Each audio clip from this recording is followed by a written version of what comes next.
세상에는 여러 가지 감정이 있잖아요. 그 슬픔이 기쁨이. 네, 근데 누구나 어렸을 때는 그 감정이 느끼는 슬픔이건 기쁨이건 되게 단색이라, 굳이 색깔로 보면 되게 단색이란 말이에요. 근데 커가면서 예를 들어 슬프면서 좋고, 화가 나지만 슬프고, 뭐 이런 그런 복합적인 감정을 느끼기 시작하는 게 이제 사춘기인 거죠. 근데 우리가 그래서 이 감정들이, 우리 안에 있는 감정들이 아이가 성장을 하면서 이제 어떻게 해서 그런 복합적인 감정을 이루게 되는지 그 과정을 감정 하나하나를 캐릭터로 만들어서 걔네들이 서로 상호작용하면서 이 머릿속에서 벌어진 일들을 시각화한 거예요. 여기까지만 할게요. 아니, 더 이상 말해. 어제 친구하고 이제 그 아무래도 좀 디즈니 이런 거 얘기하다가 그 친구는 이제 피아노 전공이고 또 피아노 전공하고 되게 예술적인 사람이라서 되게 감정적인 게 뛰어서 라고 보고 엄청나게 그런 진짜 공감을 넘어서 공감이 됐다고. 저는 그게 진짜 천재적이었던 것 같아요. 사실 지금 글 쓰는 거랑 별개로 그냥 제 픽사에 대한 제 생각 딴 것도 솔직히 글 쓰고 싶었던 게 있었던 게 인사이드 아웃, 소울 보셨어요? 수업 봤어요. 인사이드 아웃, 소울, 엘리멘트 이게 이 세 가지가 좀 하나의 시리즈처럼 보이거든요.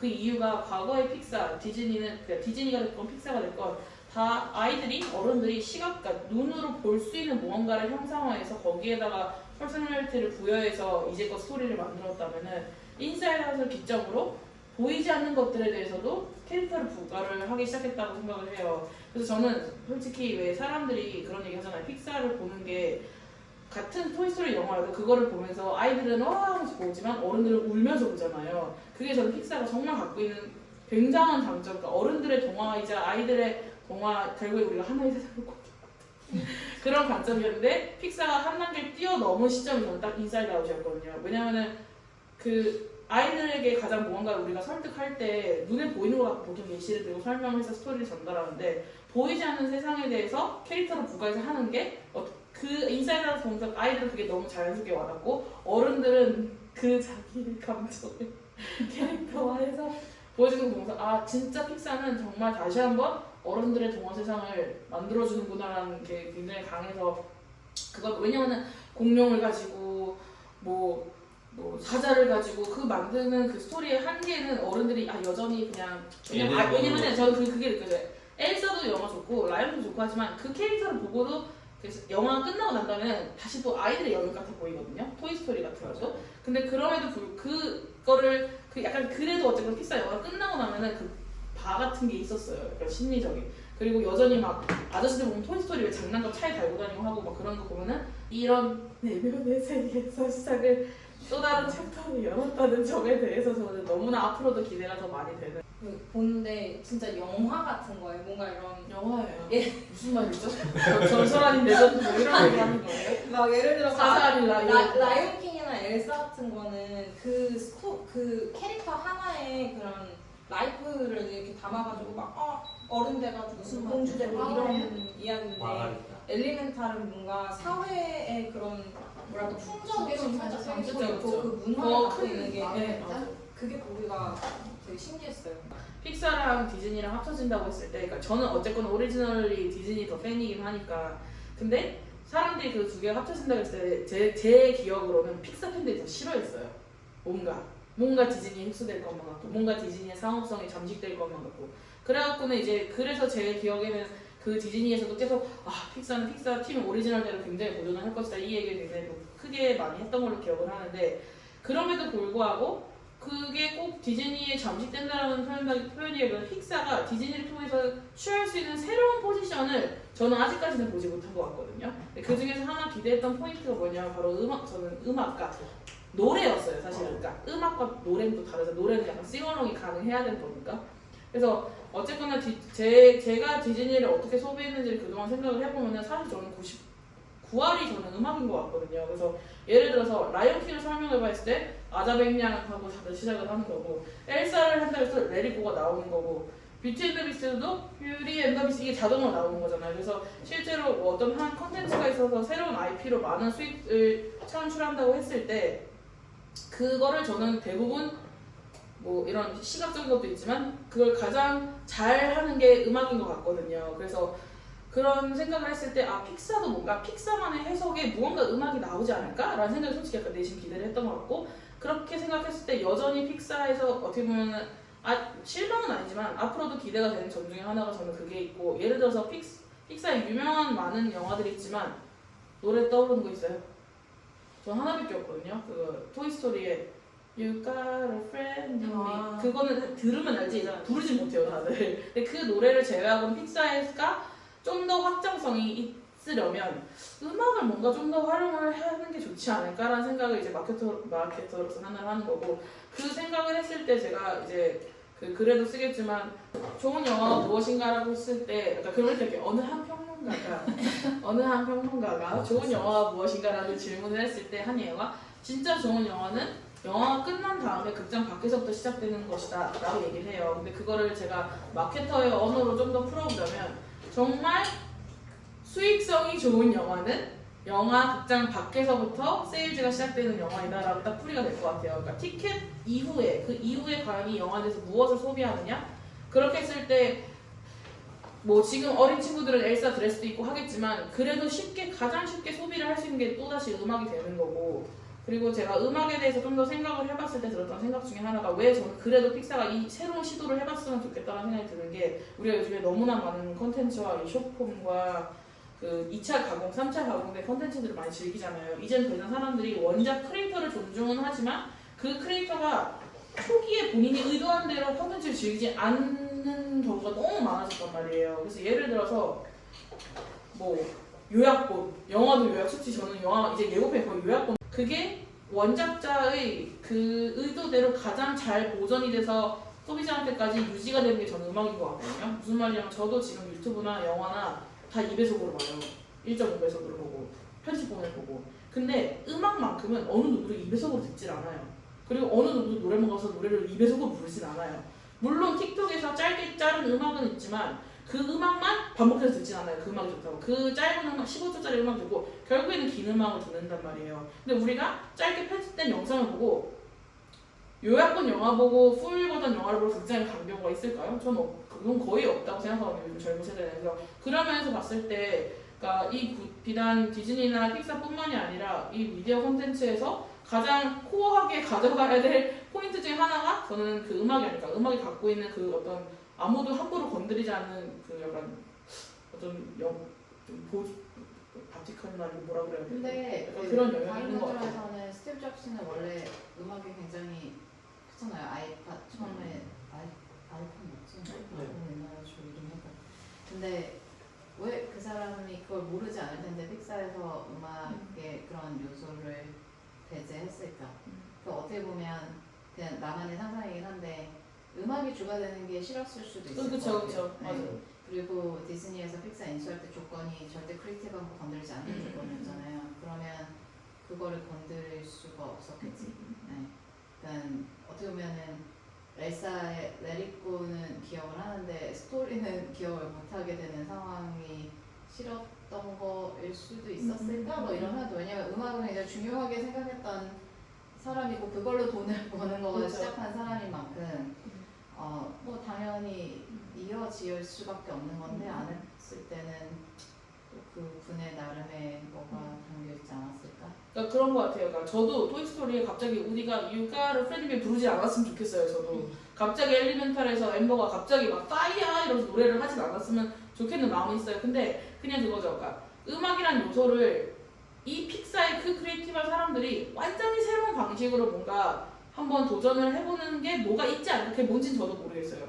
디즈니 방식대로는 아니겠지만 디즈니가 갖고 있는 그 소위 말하는 음악에 대한 어떻게 보면은 마케팅? 유통? 하는 무언가가 있잖아요. 그러니까 예를 들어서 물론 이게 따라부는 노래이기 때문에 디즈니는 뮤지컬도 있고 싱얼롱 CD도 있고 싱얼롱 뭐 다른 프로그램도 있고 싱얼롱 북도 있고 그런 거이긴 한데 어쨌거나 그 음악을 되게 잘 활용했던 어떤 마케팅 그런 택틱이 있는 디즈니랑 합쳤으면 본인들만의 그 어떤 음악을 전달하는 새로운 방식도 있지 않을까라는 그냥 제 의문이고 그 시도를 한번 보고 싶은 또 마음이죠. 하나는 디즈니는 항상 사람이 많이 캐릭터잖아요. 그렇죠. 여기는 아니잖아요. 그게 또 음악에서 좀 다른 부분도 있을 것 같아요. 사람이 불렀을 때 레이컵을 한 거랑 그냥 동물들이 부른 거는 그냥 그걸로 남아 있을 수 있고 사람이 부른 거는 되게 그러니까 자기를 이입하게 되잖아요. 물론 이렇게 아름다운 공주가 될 수 없어도 그걸 보면서 사람들이 뭔가 그냥 그냥 릴레이트하는 거 훨씬 큰 그쵸, 그쵸. 캐릭터들이고 여기는 릴레이터블한 게 조금 덜하죠. 덜한 거고 그런 측면에서는 엘리멘탈이 어쨌든 원소를 썼지만 이민 가정이나 가족이라는 되게 릴레이터블한 게 들어가서 어떻게 보면 엘리멘탈에는 음악이라는 게 만약에 좀 강하게 깔렸으면 조금 더 파워풀했을 수도. 근데 보면은 이건 제 체감인지 모르겠지만 인사이드 아웃에는 음악이 거의 없었거든요. 근데 엘리멘탈은 있었어요 음악이. 근데 메모러블하지 않은 음악이었던 게 문제죠. 그래서 저는 약간 뭔가 근데 이거는 너무 실험적인 시도여서 이거 하나에서가 음악의 모든 포인트를 건드리기는 되게 힘들 것 같아요. 그쵸, 이미 오리지널 캐릭터를 하는 것 자체가 되게 수년 만에 처음 하는 거였고 스토리도 되게 많은 사람이 처음에 자기를 이입해서 공감하기에는 이게 한국에서 K 장녀들이 그렇게 나 무슨 유튜브에 어떤 정신과 의사들 그거 지나가다가 잠깐 봤는데 풀 버전을 못 보고 거기 보면은 이거에 우는 대부분이 K 장녀 장남 이럴 가능성이 높다는 거고 아니면 이민 가정 가서 뭔가 부모님을 위해서 되게 잘해야 된다는 부담감이 많은 사람들이 보고 공감을 한다는 게 해외는 별로 그러니까 서양의 월드는 별로 없잖아요. 그러니까 이게 너무나 새로운 시도이기 때문에 거기에 음악까지 터치해서 막 하기에는 얘네도 캐파가 안 되잖아. 근데 제 생각에 어쨌든 이 영화가 전하는 바가 되게 많잖아요. 뭔가 몇 년 만에 새로운 IP가 나오고 새로운 캐릭터들이 나오기도 하고 거기에 뭔가 꼭 한국은 아니지만 그런 동양의 문화를 전파하는 것도 있고 그리고 절하는 것도 나오고 그래서 이 영화가 전하고자 하는 포인트는 되게 많은데 시간은 뭐 1시간 반, 2시간으로 이제 리밋이 되어 있잖아요.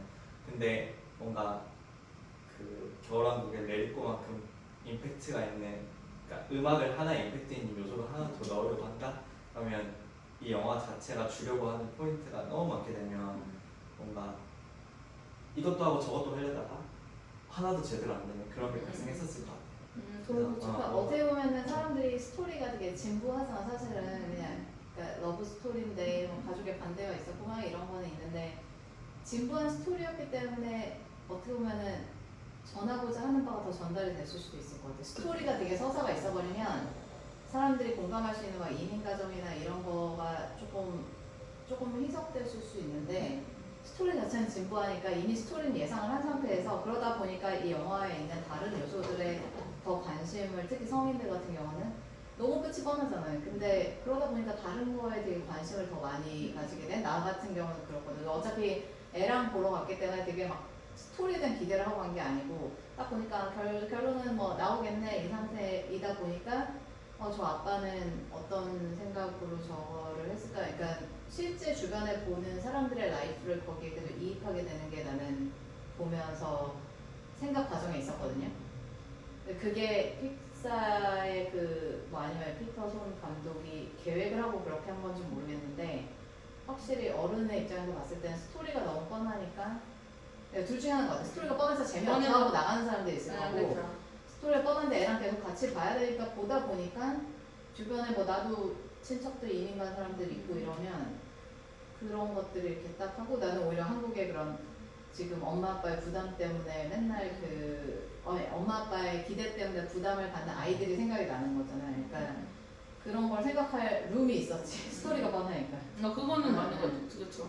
사실 한국의 자극적인 러브스토리 중독된 한국인들에게는 너무나 뻔하고 재미없는 스토리인데 근데 저는 스토리라인 하니까 솔직히 저는 이 영화를 애초에 처음 봤을 때부터 인사이드 아웃의 세 번째 시퀄처럼 저는 약간 느끼면서 애초에 기대를 하고 가서 그런지 모르겠지만 저는 영화를 봤을 때 그러니까 러브스토리라는 걸 아예 모르고 봤거든요. 그러니까 모르고 봤는데 저는 애초에 기대했던 스토리가 아예 안 나온 느낌이 있거든요. 그러니까 그 초반 영화 장면에서 그 엠버가 이렇게 가다가 그 도시에서 이렇게 후드를 입고 다니잖아요, 걔가. 근데 물이 이렇게 칙 하고 하니까 걔가 주머니가 어디서 뭘 꺼내고 나뭇가지 이렇게 먹어요. 그러니까 콱 하고 다시 불이 붙어요.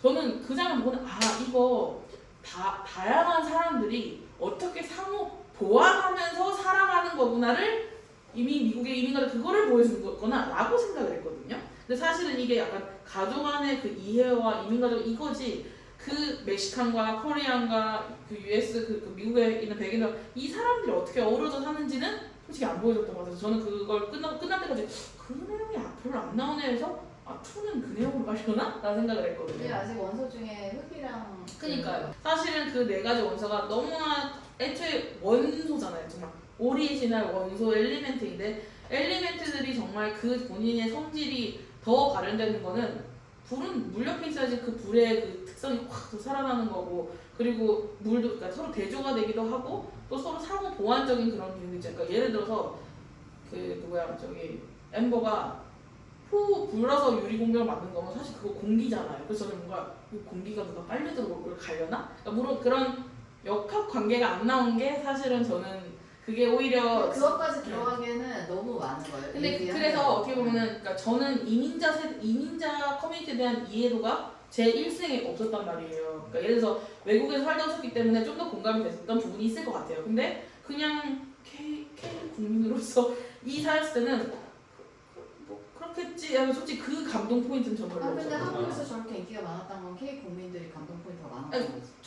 저는 아니, 근데 그러니까 본인은 근데 그런데 엘리멘탈에 대해서 저는 사람들이 지금 솔직히 저는 약간 공감이 안 되긴 하는데 그 엘리멘탈을 보고 지금 뭐 본인 느꼈지만 약간 그 왜 뭐 인기가 있다고 해서 그 모든 그 인기가 약간 납득이 되진 않거나 장녀가 아니라서 그래요. 아 그러니까요. 그러니까 그렇게 치면은 제가 예를 들어 기대했던 그 부분이 오히려 더 공감을 얻을 수 있지 않았을까? 그게 2일까라는 생각도 들고 근데 다 K 장녀가 그럴 수 아니고 없으니까. 그런 다양한 커뮤니티가 있지 않은 곳에서 살았을 때는 그 내용이 되게 진부하고 그냥 제 3자처럼 보이는 느낌은 솔직히 저는 있었어요. 약간. 근데 네. 그렇기 때문에 모든 사람을 할 수는 없는데 아, 그쵸. 사실은 이거는 그러니까 새로운 오디언스를 찾은 거잖아요 이걸로. 근데 그러면 거기서 별로 재미를 못 느끼는 오디언스 당연히 존재하고. 그렇죠, 그렇죠. 네. 그러니까 기존 오디언스는 재미를 못 느낀 거죠 미국에서 처음에. 근데 새로운 오디언스를 찾은 거고. 그러니까 계속해서 새로운 다양한 콘텐츠가 나와야 된다는 거죠. 근데 저는 혜연님 말씀 동의하는 게 어쨌든 저도 한 가지 궁금한 게 한국에서 왜 이게 인기일까 생각해보면 정희 말씀하셨던 뭐 K 장녀 장남 이런 것도 있지만 어쨌든 사주예요? 어쨌든 그 안에 스토리는 그 불 마을에 살던 사람들이 어쨌든 밖으로 나가는 걸 두려워하는 거잖아요. 그게 어떻게 보면 미국의 뭐 이민 1세대라든지 이런 것들이 뭐 한인타운 밖을 나가는 걸 두려워하는 그런 것도 있을 수 있고 근데 거기서 그 엠버가 나와서 뭔가 탐험을 하면서 뭔가 이게 생각보다 무섭지 않다 도전해봐야 된다 이런 스토리였잖아요. 그래서 미국이나 뭐 이민을 갔었던 한국인들이 충분히 공감할 수 있다고 생각해요. 근데 순전히 한국에서 자라고 태어나고 이런 사람들은 거기서 뭔가 그거를 캐치할 게 있을까라는 그 고민이었거든요. 이 포인트를 이해해서 인기가 많은 건가? 아니야 나는 그 포인트가 하나의 스토리고 내가 봤던 또 다른 아니, 스토리는 아빠를 만족시키기 위해서 그쵸. 부부간에 그게 대화가 기억나. 없잖아요. 대화가 그쵸. 없고 서로가 서로를 너무 진작한 이해한다는 그러니까 서로가 서로를 너무 배려하다가 각자가 허심탄회하게 얘기할 일이 없었던 거잖아요. 한국 가정이 지금 대부분 그렇잖아요. 엄마는 애를 위해준다는 명목하에 애한테 기대를 이런 거를 하고 있고 애는 그렇게 하는 게 엄마 아빠를 행복하게 해준다는 거 하니까 서로가 서로를 어떻게 보면 너무 사랑하고 배려해서 하는 게 근데 진짜 각자가 원하는 게 뭔지를 얘기를 안 하고 그래서 거기 아빠가 마지막에 얘기해요. 내가 원하는 거는 네가 이 비즈니스 물려받는 게 아니라 네가 행복한 거라고 얘기를 하는 거고 근데 그게 K 칠드런들을 다 맞아요. 터치를 한 거지. 네. 아 그러니까 이게 어쩌면 우리 엄마 아빠가 또 저런 생각을 할까 생각을 하는 거지. 근데 다들 엄마 아빠 진짜 내가 원하는 건 이거고 엄마 아빠 원하는 건 뭐 이런 대화를 안 하잖아요. 그러니까 애들이 엄마 아빠를 행복하게 만들기 위해서 살아오는 게 한국의 자녀들이잖아요. 그래서 내가 그 노트에도 애덤 그랜트 거를 쓴 게 대부분은 자랑스러운 자녀가 되기 위해서 노력하지 자랑스러운 부모가 어른이 되기 위해서 노력하지 않거든. 그러니까 한국 애들이 다 마찬가지야. 자랑스러운 자녀, 엄마 아빠한테 자랑스러운 자녀가 되고 걔도 엠버도 똑같은 거잖아. 내가 이렇게 했을 때 어렸을 때 자기 길은 하나잖아. 우리 아빠가 열심히 세운 이 가게를 내가 물려받는 거. 자랑스러운 자녀가 되기 위해서 되게 노력을 하는데 나중에 아빠는 사실은 그렇지 않아도 된다라는 거를 나중에서야 아빠의 생각을 듣게 되는 저 그거 가족들이랑 보면서 그래요. 빨리도 얘기해야 되는데. 그 딸이 그 주기도 발표하는 거 보고 있을 때는 가만히 있다가 근데 이제 그런 거가 한국에서는 많은 애들이 딱 그 자기를 릴레이터블하게 가져가는 포인트고 딱 제 와이프가 K 장녀라서 이 대목을 정확하게 이야기를 했거든요. 그리고 되게 자기 자신을 엠버에 몰입을 하고 이제 다른 인간관계 그 본인 영화 내에서 웨이드. 네, 저는 웨이드 같은 면이 있다라고 이야기를 하더라고요. 그러면서 영화를 해석하는 방식 자체가 이제 주인공이 내가 되는 경험을 그 애니메이션을 통해서 30대 여성이 한다라는 게 저는 굉장히 신기했어요. 아, 이게 그래서 아까도 뭐 다른 이야기들 나왔던 것처럼 새로운 어디언스를 찾았다라고 하는 게 원래 우리가 30대 애니메이션을 본다, 뭐 그 이후에 애니메이션을 본다라고 하는 거를 잘 생각하지 못했는데 픽사가 그 방식을 확실하게 보여준 게 적어도 한국이라는 나라에서는 성공 사례가 되지 않나라고 이야기를. 그 다음에 성공한 게 멕시코라며. 뭐 한국, 멕시코, 프랑스. 나 프랑스에서 거기서 왜 나왔지 좀 궁금하더라고요. 프랑스도 이민자들이 많죠. 프랑스에서 제일 많이 나오는 아이 이름이 무함마드예요. 아 그래요? 네. 그래서 아니 근데 프랑스는 이거 아니 편집하지 말고 이거 내가 해야겠다. 이거 지금 내가 뭐야? 이거 줌 땡겨야겠다 이거. 아니 근데 그거는 프랑스에 이민 온 사람들인 거 아니고? 네, 그렇죠. 프랑스에 근데 그런 식으로 치면 미국에서도 인기가 많았어야 되는데 미국은 그게 아니었잖아. 그러니까 내가 얘기하는 한국이랑 멕시코는 왜 미국에서 인기가 없었을까요? 인기가 근데 많아야만 그것도 하는데. 나중에는 캐치업을 꽤 하긴 아니 했지. 근데 처음에는 근데 처음에 왜 인기가 없었을까요? 지금도 캐첩을 미국에서 많이 했나요? 꽤 했어. 그래가지고 그 손익분기점 한참 넘어간 거는 여기서 넘어간 건 아닌 거지. 멕시코 왜 인기가 많이 이민을 많으니까 그런 거 아닐까? 멕시코 아니면 절 안 해준 부모들이 땅 치고 후회하나? 아니면 멕시코에도 그냥 그런 워낙 가족 그런 게 좀 있는 세니까. 사람 아닌가? 남미나 이런 데.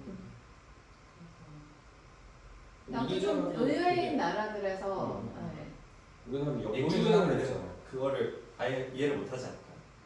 왜 저렇게 가업을 물려받아야 되는 거예요? 본인의 굳이- 자유를 아, 너무 중시. 근데 그런 식으로 치면 일본에서도 인기 맞아요. 많았는데 일본이 진짜 인기가 일본에서는 있어야 되는데. 왜 저는 그 답은 사실 뭐 의미가 있고 뭐 하지만 근데 일본은 부모가 자녀한테 그거를 되게 프레셔를 주지는 않아.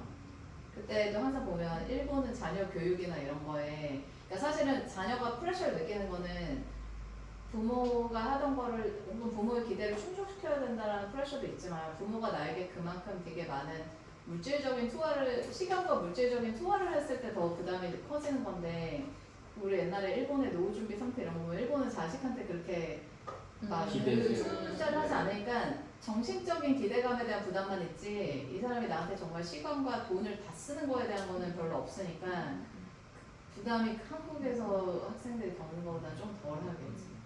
그럼 응. 편집.